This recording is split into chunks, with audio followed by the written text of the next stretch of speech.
রাত বাজে কয়টা? একটা। হ্যাঁ, 1:15। 1:15 বাজে। দেখেন গাইস, তেলের জন্য হাহাকার। হাহাকার, মানে এত কষ্ট। এটা তো মাত্র শুরু, আরো 2 কিলোমিটারের বেশি হইব। পিছনে হেলাই গাড়ি দেখতেছে মাত্র শুরু করলাম, আরো 2 কিলোমিটার, বুঝেন 2টা কিলোমিটার।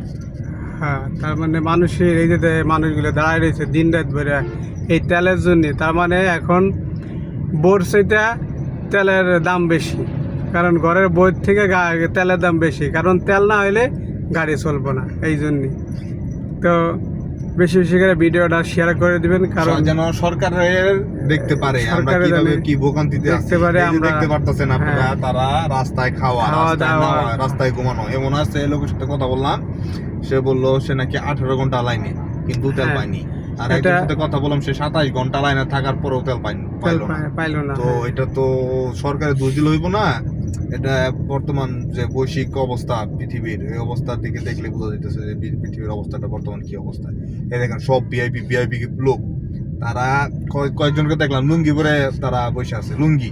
হ্যাঁ, এটা আমরা দেখলাম। দেখেন 3 কিলোমিটারের মতন আমি দেখলাম। আরেক পাম্পে তো তারা লাইন বানায় রাখছে, কিন্তু আমার মনে হয় না আদৌ তারা তেল পাইবো।